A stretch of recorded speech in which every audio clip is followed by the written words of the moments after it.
3장 1절 보시겠습니다.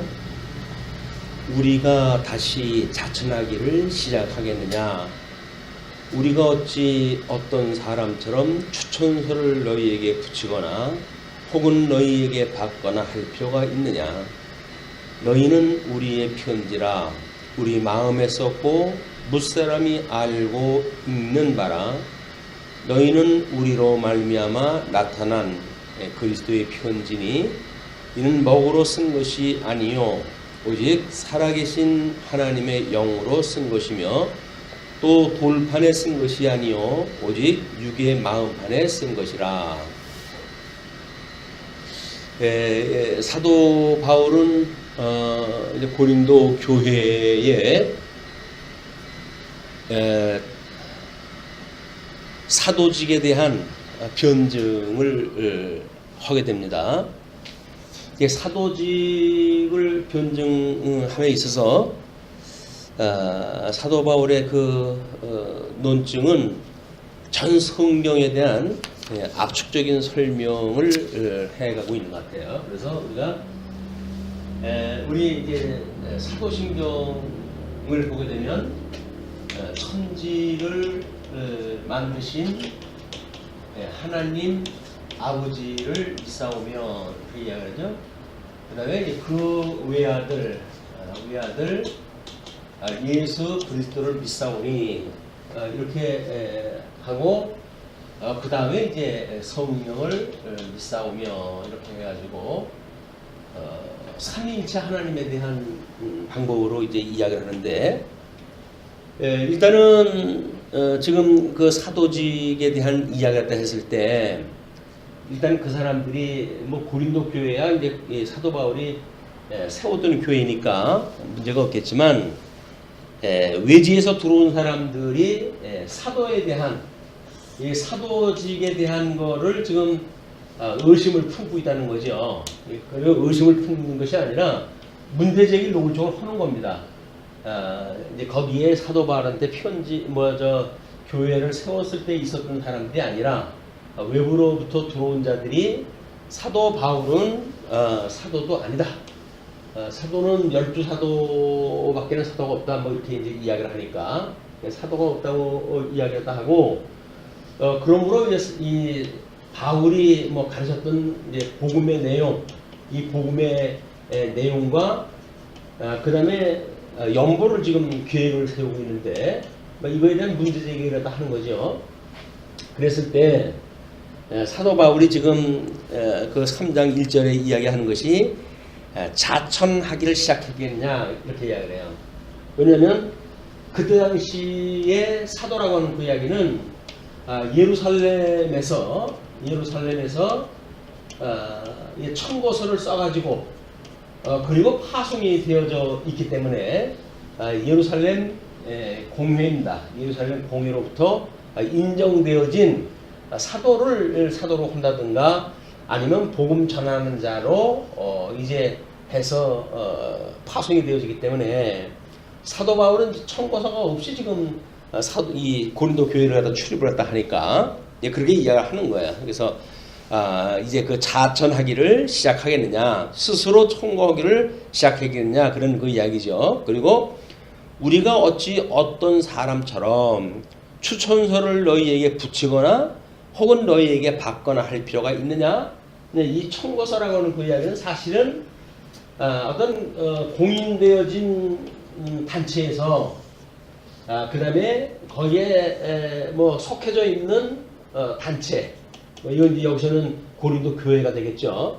이거에 이런 소개서를 보냄으로 해가지고 여기서 증인이 되어지는 거 아닙니까? 우리가 보증한다 그 이야기예요. 보증한다.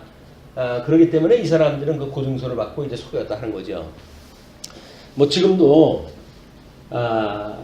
우리 아마 어떻게 보게 되면 이 노회에서 지교회로 파송이 될 때 왜 노회 소속의 목사를 보내는가, 그 이야기는 여기서 보증을 갖다 해줄 수 있기 때문에 그러는 거예요. 만약에 다른 데서 온 사람들에 대한 건 보증을 갖다 할 수가 없기 때문에 노회 행정절차상 노회에서 공인되어진 노회 소속의 목사를 파송하는 것이 원칙으로 되어져 있습니다. 그런데 만약에 이제 이 단체가 노회에 가입을 하기 이전에 어떤 사람이 개척을 갖다 했다고 한다면 이 개척한 사람에 의해서 복음을 듣고 지금 이제 교회 단체가 만들어졌단 말이에요. 근데 이 뭐 개척할 때부터 있었던 어떤 그런 그 뭐 말씀을 증거한다든지 뭐 전도서가 됐든지 이런 그 전도인이 됐든지 라고 하는 사람에 대해서는 이 단체가 노예에 가입하기 전이니까 이 사람의 복음을 듣고 사실은 이 단체가 이제 이루어졌단 말이에요. 그렇기 때문에 이 세워진 교회가 노예에 가입함으로 해가지고 노예 지도라든지 질서를 따라야 되지만 노예에 가입되기 전에는 그냥 개척자에 의해 가지고 교회가 운영이 되어지는 거예요.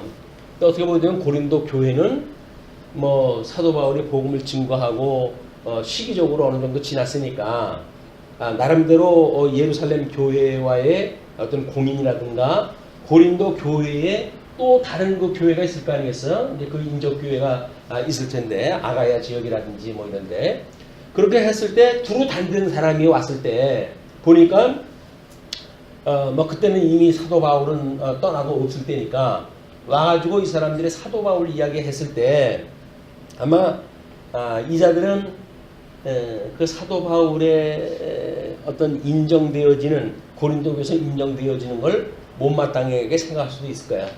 그래가지고 이제 사도직에 대한 의심을 갖다가 제시를 갖다 했고 그걸로 인해 가지고 사도 이 고린도 교회가 상당히 혼란에 빠져 있을 때거든요. 근데 그때 이제 이렇게 그래서 청거서에 대한 이야기를 하는 거예요. 어찌 어떤 사람처럼 추천서를 너에게 붙이거나 혹은 너에게 받거나 할 필요가 있느냐. 추천서라고 하는 지금 이때의 그 효능이라고 하는 건 모르는 그 사람들 간에 어떤 보증을 받는 일인데 너희는 우리의 편지라 우리 마음에 썼고 무사람이 알고 읽는 바라. 그러니까는 지금 사도에 의해서 고린도 교회가 이 고린도 교회의 성도들은 바울의 복음을 듣고 지금 이제 이 사람들이 성도가 된 거 아닙니까? 바울의 복음을 듣고 성도가 되었으니까 이 바울이 전했던 그 고린도 교회 전한 거는 복음이란 말이에요. 이 복음이 지금 그 외아들 예수 그리스도 이분의 말씀에 대하여 증거를 갖다 했고 그걸로 인해 가지고 이들의 변화가 만들어졌고 이 변화라고 하는 그 이야기는 새로운 피조물이 되어졌다는 거죠. 이게 성도가 되어졌다는 이야기는 새로운 피조물이 되어진 거예요.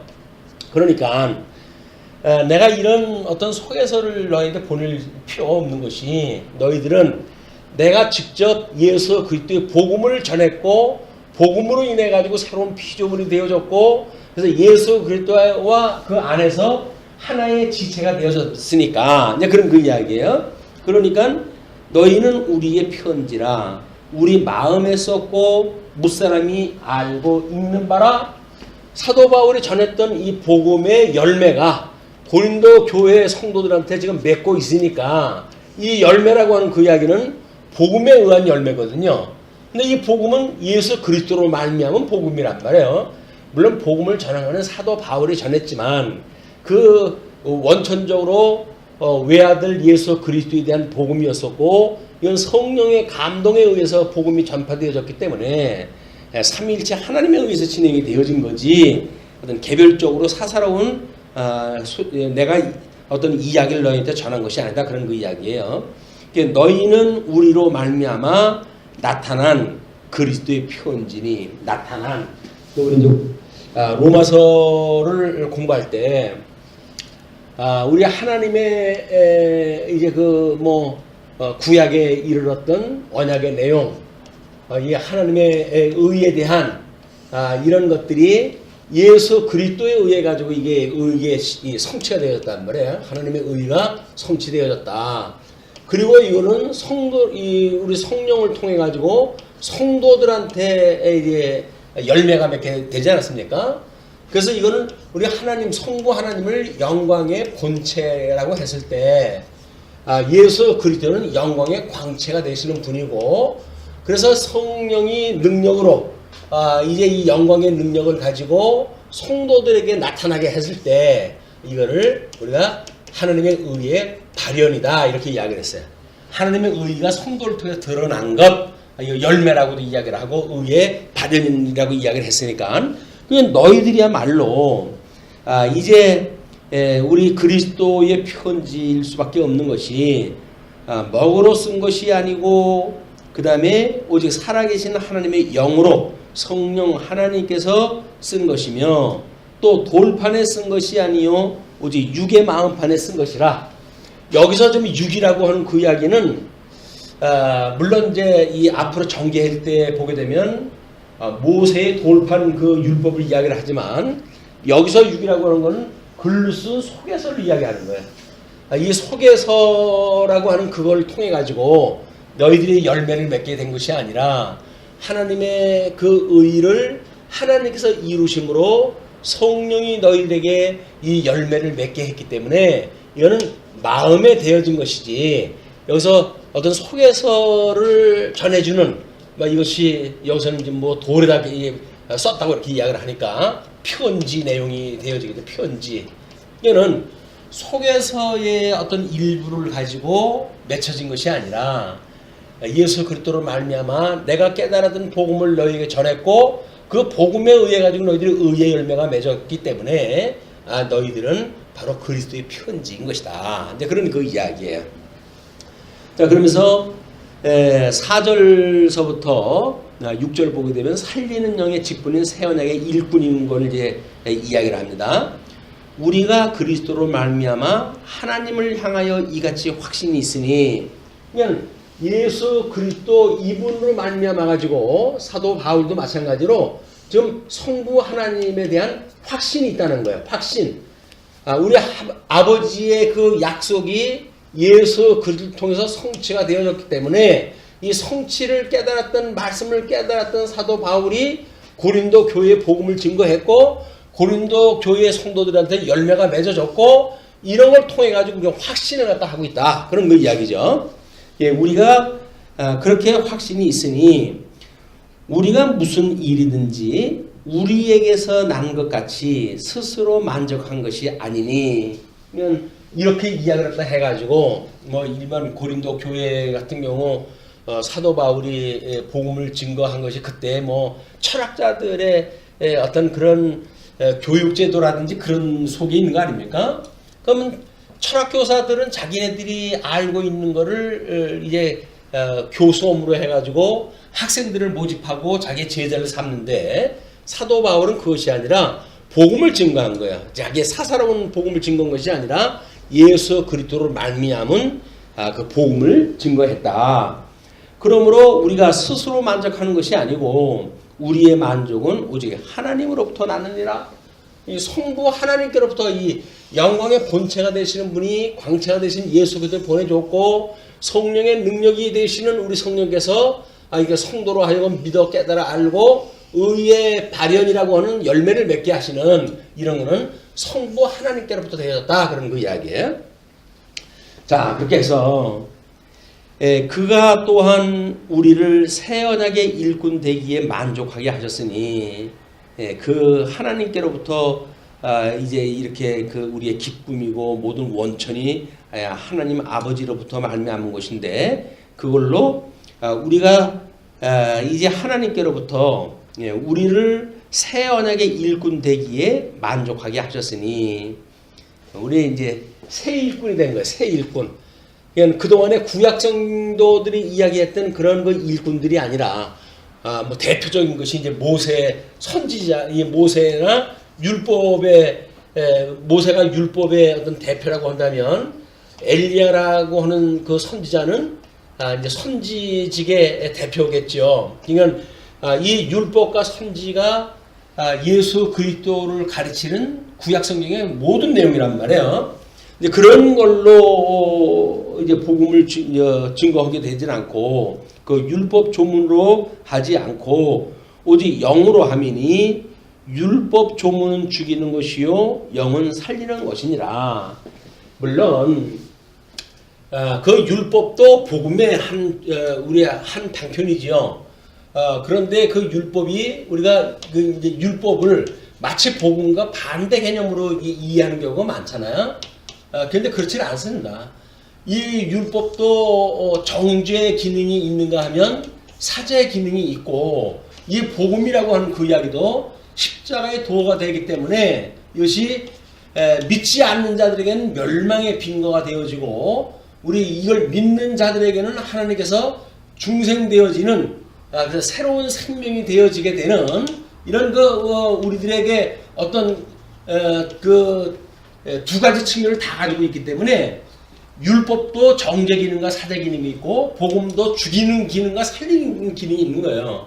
이게 사실 같은 건데, 다만 율법은 모형적으로 보여준 주어졌기 때문에 우리가 개념적으로 돌판에다 썼던 십계명을 중심으로 하잖아요. 그러나 우리 복음서에서도 가게 되면 이 실체적인 그 내용인데도 불구하고 내가 너에게 권하노니 사랑하라, 이렇게 이야기해요. 사랑하라.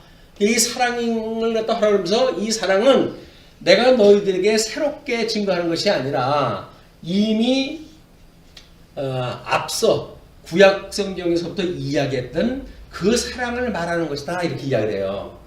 그러니까는 율법에서 이야기했던 십계명의 사랑의 강령이나 복음에서 이야기하는 사랑이라고 하는 거나 이게 사실 똑같은 거예요. 하는 모형과 실체라고 하는 측면에서 구분이 되어지지, 이것이 율법은 뭐 정죄, 복음은 이렇게 되어지는 그런 개념이 아니다. 근데 당시의 유대인들이 모형적인 율법을 가지고 이걸 마치 자기네들이 스스로 지켜가지고 구원에 이른다고 생각을 했기 때문에 사도 바울은 지금 이런 이야기를 하는 거예요. 그래서 그렇게 율법 조문으로 하지 않냐고 이렇게 했는데, 율법 조문, 그 조문이라고 하는 그 이야기는 전부 법의 조문 아니? 법이라고 하는 거는 지켜야 되지, 지키지 않으면 죽이는 거니까. 그래서 죽이는 것이고 영은 살리는 것이다.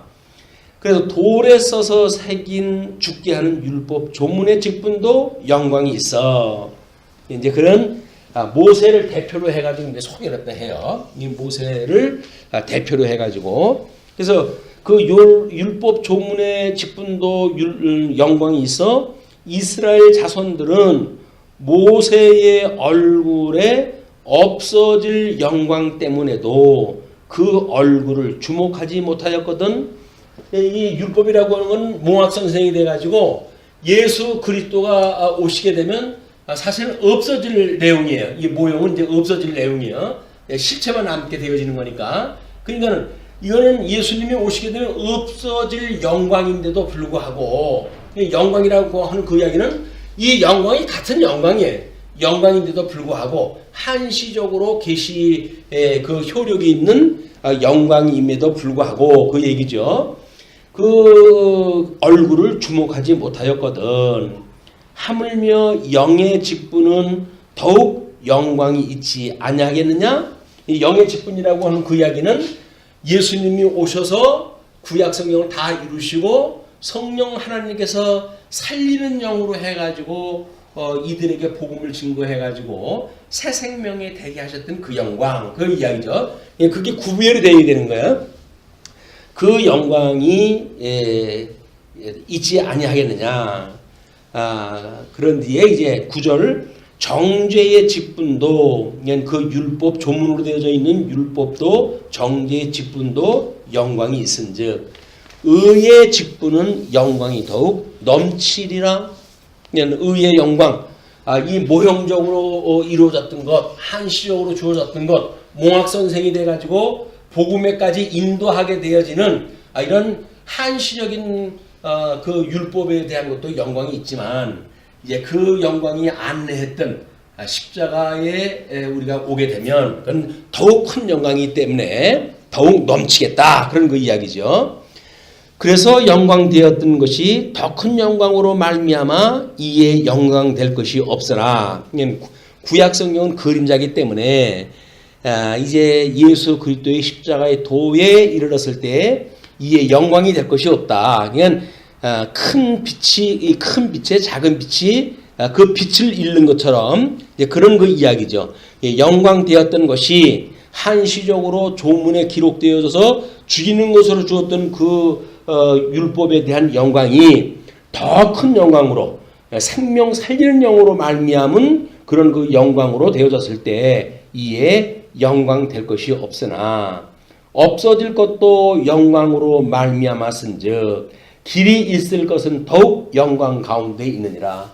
이걸 우리가 율법과 복음을 만약에 모순 관계로 설명을 하게 되면 여기 와서 이제 해석이 안 되어지는 거예요. 왜냐하면 영광되었던 것이 더 큰 영광으로 말미암아 이에 영광될 것이 없으나 이래가지고 이제 그 문장이 뒤집어진단 말이에요. 그러면서 없어질 것도 영광으로 말미암았은즉 그 이야기나 길이 있을 것은 더욱 영광 가운데 있느니라. 그냥 영광 중에 다 있는 거예요. 다만 영으로 되어진 그 영광이 더욱 큰 영광에 우리가 있는 것이다. 그런 그 이야기예요. 그러니까 이제 이거를 사도 바울은 율법과 복음 관계를 가지고 증거를 갖다 했지만 이거를 우리가 이 해아래의 현재 역사적 배경을 중심으로 본다고 하면 사도 바울을 그들이 사도가 아니라고 이야기했던 청거서 그 청거서라고 하는 그런 이것을 가지고 또 사도 바울이 직접 전했던 복음을 가지고 이때 이 역사적 배경을 지금 삼위일체 하나님의 이런 섭리 과정의 신학적인 설명을 다 하는 거예요. 신학적인 설명을 예를 들어가지고 우리 역사적 배경 속에서 내가 너희들한테 청고서가 필요 없다고 하는 건 너희들이 알 수 있는 거 아니냐? 그 이야기를 하는 거란 말이에요. 왜냐면 복음의 원리를 갖게 되면 그때 있었던 현장에서 문제 제기되어지는 것들에 대한 것이 우리는 해석이 되어지고 그거에 대한 대처가 가능해지는 거죠. 이게 이제 주님께서 주시는 지혜인 거예요. 이게 복음이라고 하는 것이 율법과 이 복음이라고 하는 관계를 우리가 깨닫는다고 한다면 우리 소개서라고 하는 거는 예를 들어서 소개서를 가지고 어떤 사람이 소개를 받아가지고 고린도 교회에 왔어요. 그럼 고린도 교회가 와가지고 뭐 한 달이 됐든 얼마가 되면 소개서가 필요 있는 건가요? 필요 없는 건가요? 필요 없죠. 여기서 이미 그를 받아들여가지고 그가 전하는 복음을 다 인정을 하고 받아들인다고 한다면 이 소개서는 그냥 이들이 인정할 때까지 한시적인 거지. 이 소개서가 있기 때문에 이 고린도 교회에서 이 사람들이 뭐 3년이고 몇 년이고 자기가 뭐 어떤 그런 그 사역을 갖다 감당하겠다라고 하는 그런 내용이 아니란 말이에요. 요건 인도하는 데까지만 필요한 내용이다. 그 이야기를 몽학 선생인 율법과 복음의 관계를 가지고 지금 저 사항을 설명을 한 거예요. 그러니까 본질적으로는 실체적인 거는 지금 신학적인 의미로 해가지고는 이 율법과 복음이라고 하는 내용이고 모형적인 거는 이 율법과 복음이라고 하는 신학적 배경을 가지고 설명을 한 것이고 그 다음에 역사적 배경으로 해가지고는 청고서와 자기가 직접 복음을 전해가지고 세워졌던 그 교회라고 하는 그런 맥락을 가지고 지금 비교를 했다 해가지고 자기의 정당성을 이야기를 하고 있다. 다른 변명이 필요가 없는 거야. 다른 그 변명이 필요가 없다. 자, 이제 그렇게 해놓고 12절로부터 18절을 보시게 되면 주의 형상으로 변하여 영광에 이르는 영광을 이야기를 합니다. 자, 이제 이 실체적인 것이 어떻게 더욱 되어지는지 우리가 이 같은 소망이 있으므로 담대히 말하노니 신학적인 여지가 설명을 했던 것대로 우리한테 소망이 있기 때문에 담대히 말하니 우리는 모세가 이스라엘 자손에게 장차 없어질 것에 결국을 주목하지 못하게 하려고 수건을 그 얼굴에 쓴 것 같이 아니하노라. 사도 우리 모세는 지금 그 이스라엘 백성들이 모세의 광채가 두려워가지고 이제 그걸 꺼리니까 그 광채를 가리려고 해가지고 머리에다 수건을 쓴 거 아니에요. 그래서 이게 이스라엘 백성들의 그 두려움을 달려줬던 일이란 말이에요. 그러나 우리는 그렇지가 않다. 이제 그런 그 이야기입니다. 왜냐하면 그들의 마음이 완고하여 그냥 구약 성경에 죄 가운데 있기 때문에 이 모세가 율법을 가지고 내려왔잖아요. 근데 그들이 그 죄 때문에 두려웠던 거거든요. 근데 복음을 깨닫고 죄가 사지함을 받았다고 한다면 겁낼 것이 없는 거예요.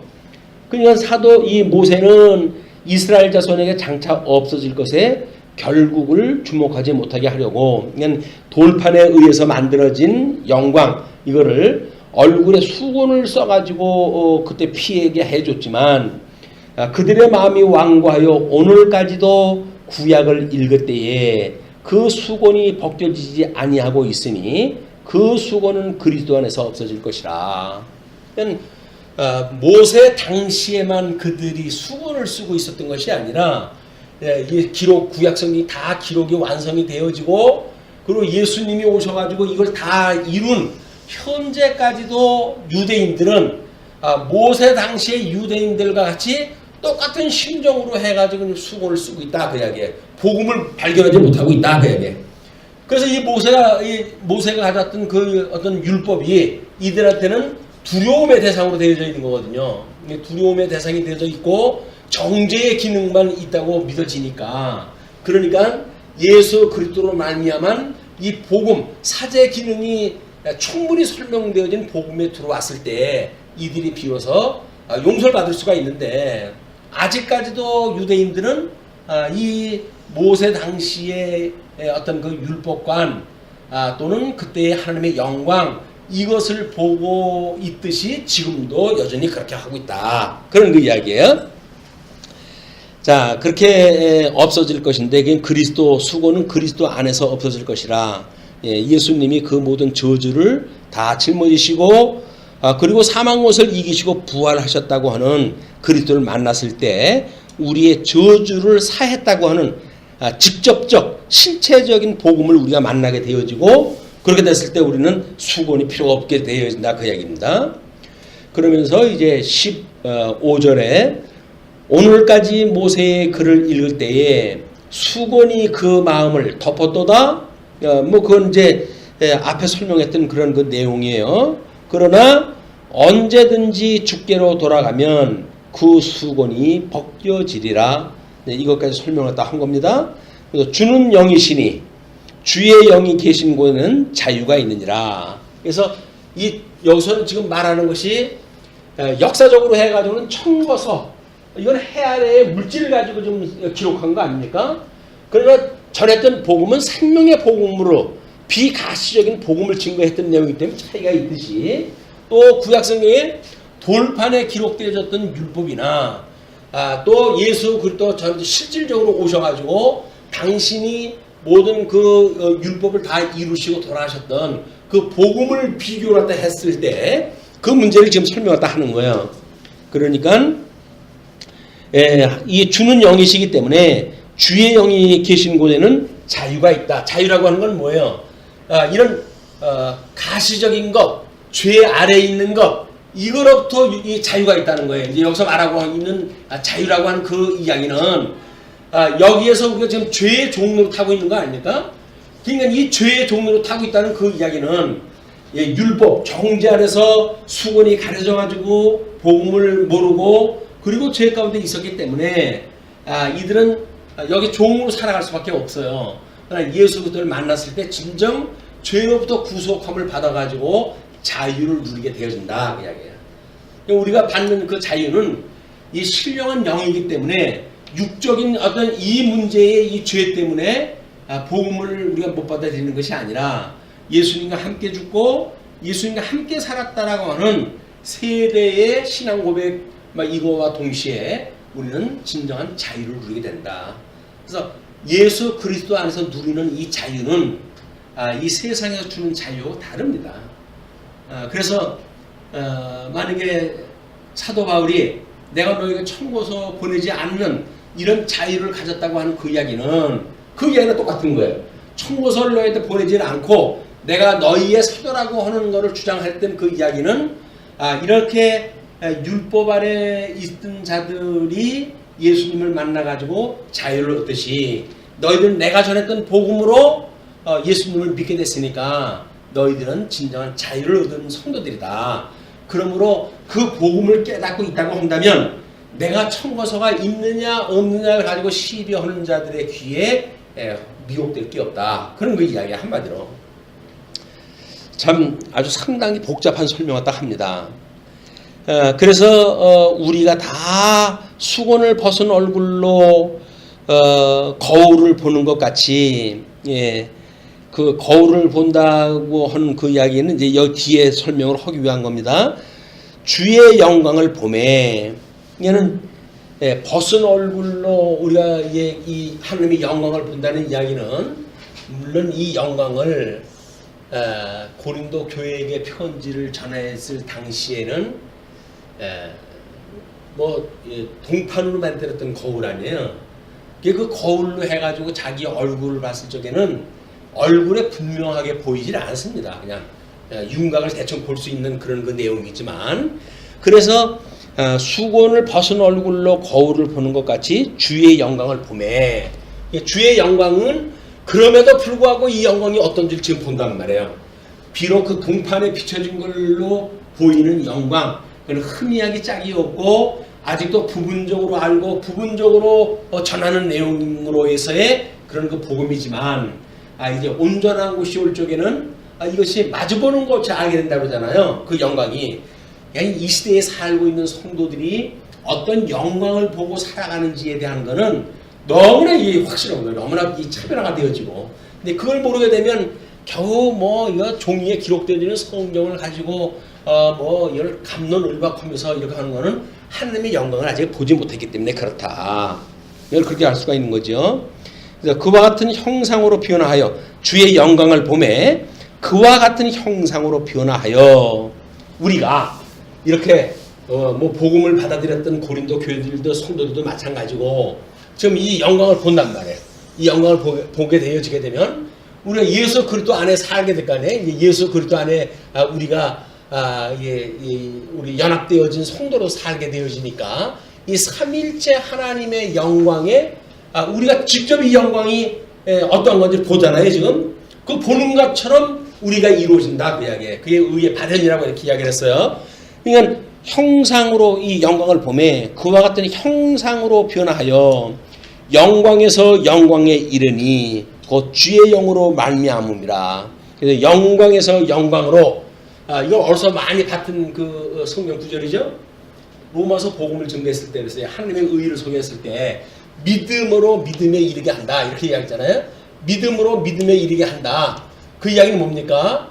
구약 성경에서 이렇게 언약되어졌던 내용을 우리 둘째 아담이신 예수님이 오셔가지고 의를 이루셨다고 하는 그런 걸 가지고 이렇게 정죄라고 하는 또 돌판에 새겼던 그 말씀에 의해 가지고 유대인들처럼 믿지 못하던 그런 그 성도들에게 십자가의 도를 하나님의 의를 깨닫게 했을 때는 진정 믿음에 이르게 되어져서 우리들은 믿음으로 말미암아 산다고 이렇게 이야기했잖아요. 믿음으로 말미암아 산다는 이야기는 저 영광을 보고 우리들이 저 영광이 우리들의 모습으로 되어질 때까지, 그러니까 우리 예수의 형상을 닮아갈 때까지 그런 그 이야기예요. 우리가 이 형상으로 그와 같은 형상으로 변화하여 영광에서 영광에 이르니 곧 주의 영으로 말미암음이라. 성령께서 우리를 그 성령의 능력이 우리들로 하여금 그렇게 변화시켜 가신다 그 이야기예요. 우리는 예수 그리스도의 영광을 보고 예수 그리스도의 성도로 우리가 살아간다고 한다면 우리 이 단체, 공동체 또 이걸 좀 더 확장을 시키면 주님 몸된 교회 이런 데에 있는 성도들은 바로 예수 그리스도의 형상을 닮아가는 성도들의 집합이에요. 그렇기 때문에 그 성도는 우리가 누구도 비난할 수가 없다. 그런 그 이야기입니다. 어떤 지역관계, 여기서 율법이나 이 돌판에 새겼던 것 또는 저 청고서를 이야기했던 것 이것이 지상세계의 어떤 기물을 통해 가지고 만들어진 것들 아닙니까?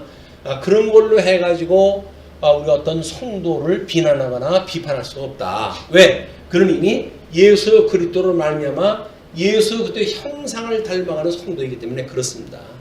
이런 주님의 몸된 삼위일체 하나님에 대한 어떤 신학적인 지식, 그걸 신지식이라고 이렇게 이야기했어요. 삼위일체 하나님에 대한 지식, 이걸 신지식이라고 했을 때 이 신지식을 가지고 있었을 때 비로소 현재 일어나고 있는 어떤 사태, 이때 이제 일어나고 있었던 사태에 대한 설명이 가능하고 복음을 증거함으로 해가지고 저 사태는 자연스럽게 무마될 수가 있는 거예요. 그러니까 우리가 이 하나님을 아는 지식, 삼위일체 하나님에 대한 이 놀라운 지식을 알고 있는 것은 하나님에 대한 지식을 하는 영광을 우리가 본다는 이야기고 그 영광에 참여되어진다는 거 아니에요? 왜냐하면 우리가 이 믿고 듣고 뭐 이런 것이 믿음은 들으면서 난다고 이야기를 했으니까 끊임없이 하나님께서 그 말씀을 듣게 되어지게 되면 예수님의 형상으로 바뀌어져 가는 것이 이게 변화가 틀림없는 거예요. 우리 이렇게 예수님의 형상을 닮아져 간다.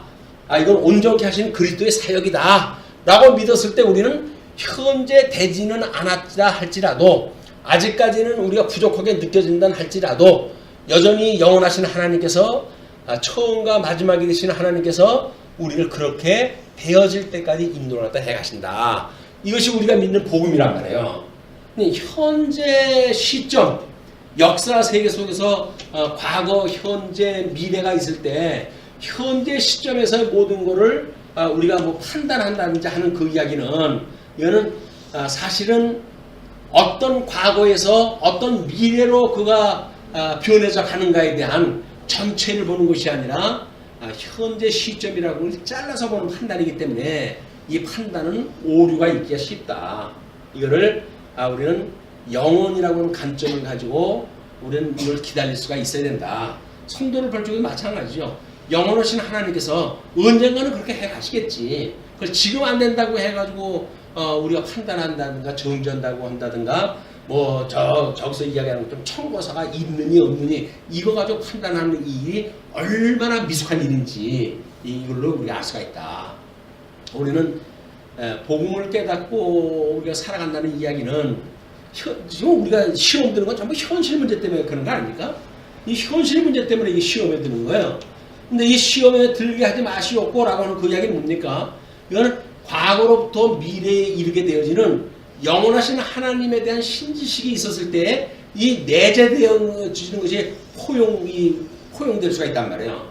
그래서 이 내재되어진 것을 포용할 수 있는 우리들의 신지식이야말로 현대의 일들을 뛰어넘을 수가 있는 거예요.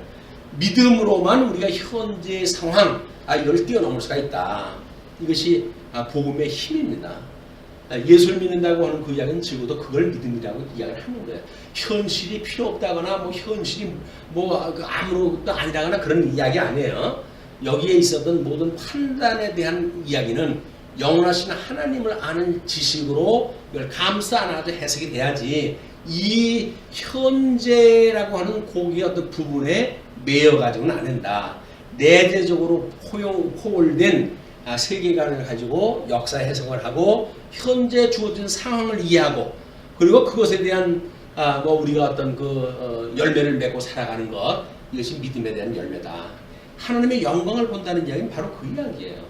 이거를 내재와 포월이라고 하는 것이 어떤 그런 모순관계에 있는 것이 아니라 그냥 합류되어지고 있는 거다. 우리 자유의지 이야기할 때도 마찬가지 아니에요? 자유의지가 있다 없다라고 하는 그런 그 개념은 영원하신 하나님 입장에서 봤을 때 그것이 별로 문제가 안 되는 거예요. 이게. 근데 이제 그거를 현재 피조되어져 있는 인간 중심으로 보게 되면 그게 다 것처럼 보여지니까 그걸 가지고 뭐 갑론을박하지만 영원하신 하나님께서 전지전능 하나님께서 우리가 깨닫게 하셨던 그 영광에 비춰보게 되면 이게 다 하나님께서 변화시켜가는 피조물들인데 거기서 무슨 있다 없다 뭐 있음으로 해가지고 뭐가 잘못되어지고 이렇게 하는 건 전부 자기네들의 어떤 논리를 만들어가기 위한 궤변이지 그렇지가 않다.